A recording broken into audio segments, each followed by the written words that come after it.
Learning where to dive might be one of the hardest barriers to entry for beginner spearfishermen. In this video, I'm going to give you 3 options on how to get in the water for your first time, plus 2 options at the end where they have a bit more cost in time and money. But let's get into the video.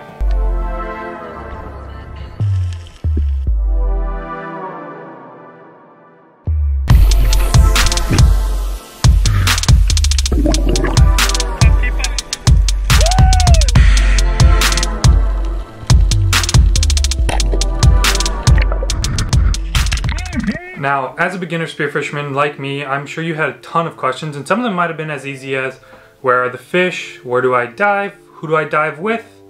How do I learn? And these questions are very important, but also as a beginner spearfisherman, you should be asking questions about what laws do I need to follow. So we're going to start this video off by going through some basic regulations that you need to look through, and also some things you need to look out for when you're looking for your first dive spot. Now, if you're in California or a similarly regulated place, then you're probably going to have something called the Marine Protected Area. Now, if you go to this website for California's Department of Fish and Wildlife, you can see a bunch of information for marine protected areas. And if you scroll down, you'll see this map, find an MPA. There's also a list of MPAs by county. But if you zoom in on the area that you live, you can see that there will be a map of some local MPAs. Now there's some SMCAs, SMRs, they're different regulations, so we're going to click into them and we're going to look at them individually. Now if we go to learn more about this MPA, which includes multiple MPAs, you got to read on that. This one has Lover's Point as well included.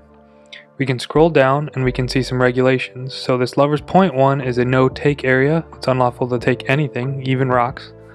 But Edwards F. Ricketts, you're recreationally allowed to take finfish by hook and line only. So no spearfishing, but you can fish.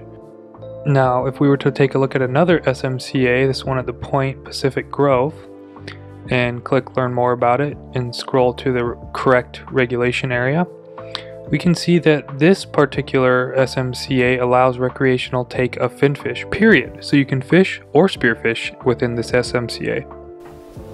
Now that we've learned where we can legally spearfish, we're going to get into the 3 options that I talked about. And these are going to go in an order, and that order is going to be low cost, longer learning curve, higher cost, shorter learning curve. Now the first option is going to be pick the obvious spot. And picking the obvious spot can be as simple as driving your local coastline, looking for other divers, or it could be just going to your local beach where you like to go to and swimming there.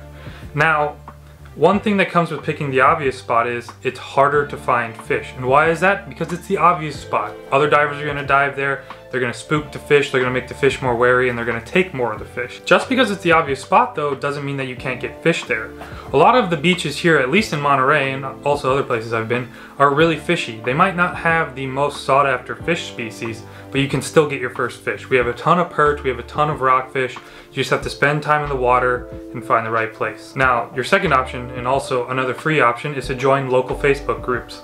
Pretty much anywhere there are divers, there's spearfishing Facebook groups created. I've been in Facebook groups in Michigan, in Utah, in California, Hawaii, Puerto Rico even actually, and you can pretty much find Facebook groups anywhere. They're not all going to be the most helpful. So I would recommend introducing yourself to the group, saying you're a new diver, not asking for any spots, never ask for any spots, and just asking if there's anyone willing to take you out or other new divers in the area that would like to buddy up with you.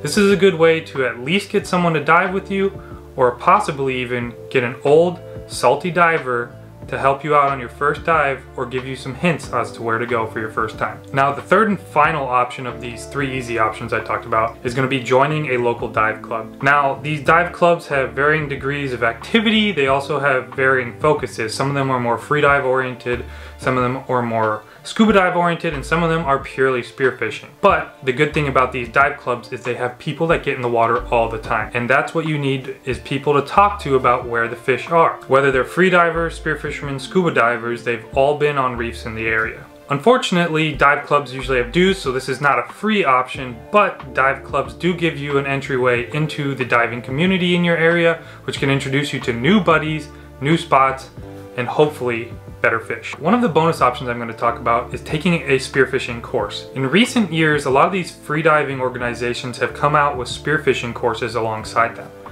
These spearfishing courses can be a great way to learn how to use the gear, what type of structure the fish in the area like to dive, and do it safely with an instructor that you know is certified.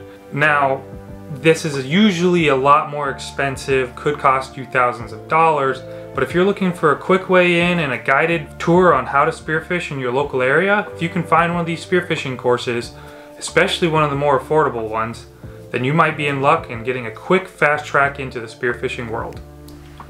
Now, the last option, and arguably the most arduous of all the options, is to just gather all the data you can. Now, you can use things like Google Earth, you can use things like Navionics, things like forums, things like Facebook, the list goes on and on, but the internet is a huge place with tons of information. You can use things like Google Earth to look at coastline, look at entry and exit, look at coastline leading you towards structure. Here in California, you should definitely be looking at Google Maps because you can see kelp on the maps, you can see rocks on the maps, you can see coastline and trails down to the beach on the maps. Google Earth is an invaluable tool here in California, and probably is wherever you are as well. Navionics, if you don't know what it is a database of globally mapped underwater structure. Usually this is for boaters, also used for fishermen, to tell them where structure is and where to avoid. Now this structure, while it's not good for boats, is great for fish. So if you go on Navionics or a similar app and you see a ton of rocks, a ton of ledges, a ton of structure, you're probably gonna find fish. And it's a great place to check out. Forums usually have leftover information from the past where people used them a lot more and revealed all of their information to the world. These forums tend to be old, but tend to have a lot of hidden gems in them that might reveal your next favorite spot. The last option and the worst option and the least useful option is Facebook groups. Never ask in Facebook groups where people's spots are. You'll get torn apart. You'll also see people get torn apart for posting photos of where they dove.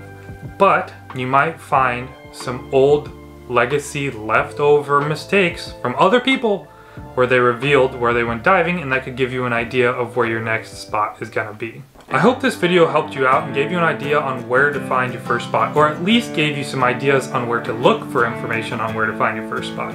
If you found this video helpful, please subscribe. Also hit the like button down here in the corner. It helps me a lot and it's free for you. In the next video I'll be talking about, you've got all your gear, you know where to dive, now we're going to talk about how to get your first fish.